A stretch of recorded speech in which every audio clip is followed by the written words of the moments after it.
почитуван министар, почитуван државен секретар. Благодарам на укажаната можност од позиција на представник на граѓански сектор и граѓанска организација да го споделам сопственото видување во делот на донесувањето на еден така значаен закон, како што е Законот за висока раководна служба.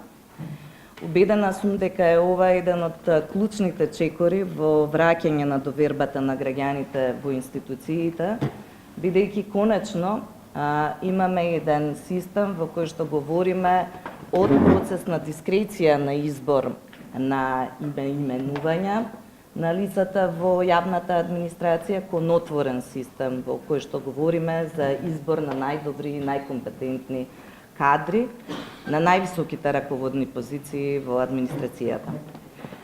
Мислам дека законот јасно упатува на одредени вредности кои што треба да ги негуваме во наредниот период, а тоа е дистинкцијата помеѓу политичкото и помеѓу професионалното ниво.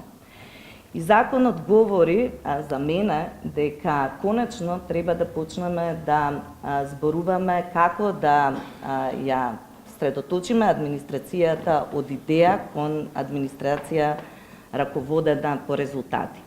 Имено како и по примерот на другите земји во Европската Унија, владата јасно ја дефинира политичката агенда, кои проблеми ќе ги решава и како ќе го подобри квалитетот на животот на граѓаните, дефинира приоритети со поддршка на администрацијата и дефинира политики и стратегии.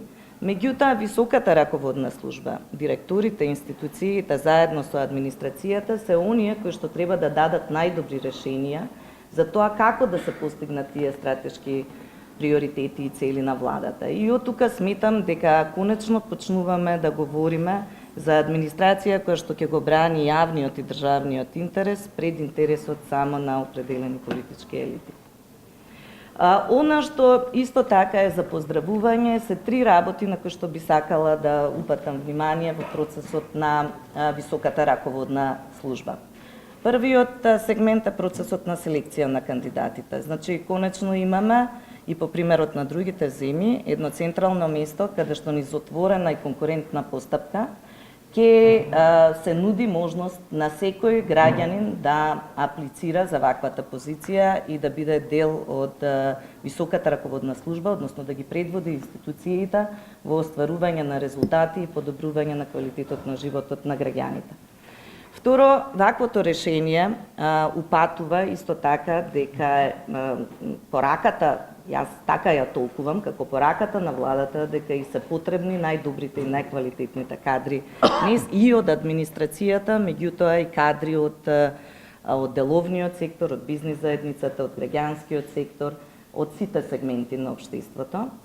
И конечно, ваквата постапка упатува дека ќе се превенира на некој начин именување на некомпетентни лица на високите раководни служби. Вториот сегмент кој што мислам дека е новина во целиот процес е дека со самиот овој закон се воспоставува, се дефинираат раководната одговорност и линиите на отчетност. Така јас гледам на законот. Имено тој говори за дефинирање на стандарди за однесување како што се интегритет и честност на функционерите и објективност, но исто така говори за тоа дека функционерите, односно високите раководители, треба да ја следат политиката на владата, бидејќи таа легитимно ги добила изборите и според тоа треба да ја реализира својата програма и низ еден објективен, непристрасен начин. Значи, пораката е таа, треба да се професионализира службата и да работи повторно, ќе речам, во државен интерес и во интерес на сите граѓани. Понатаму, за прв пат, самиот закон говори за потребата од отворање на податоците и за тоа е за мене исто така еден добар сигнал. Односно, како еден важен сегмент од работата на институциите, таа одговорност е директно делегирана на највисокото раководно ниво и говори за стручноста и обврската, значи на раководителите да одговараат пред институциите, да ги мотивираат вработените во институциите и да даваат отчет пред владата, односно пред институциите кои што ги раководат. А последниот сегмент на кој што би се упатила внимание, кој што исто така е, мислам, исклучително значаен во целиот овој процес на реформи на јавна администрација, кој што не успеавме досега да го постигнеме, а тоа е поголем фокус на следење на работата на институциите.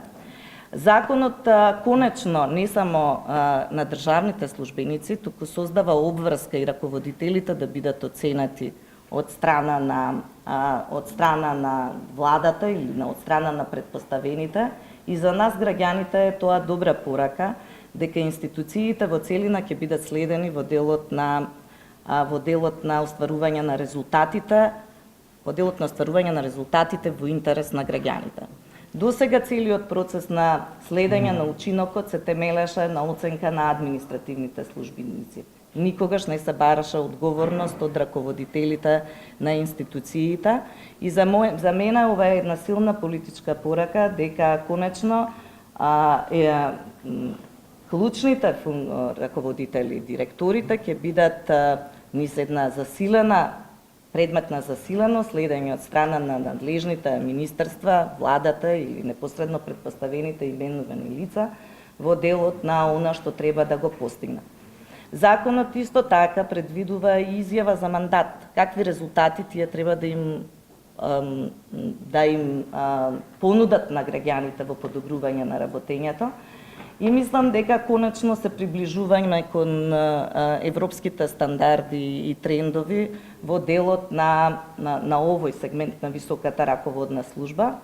За прв пат исто така се воведува со законот и не само програмата да биде предмет на интерес и предмет на објава на функционерите, туку и извештајот од нивната работа, која што ќе треба да ја дадат и пред институциите и пред граѓаните, пред нас во остварување на целите.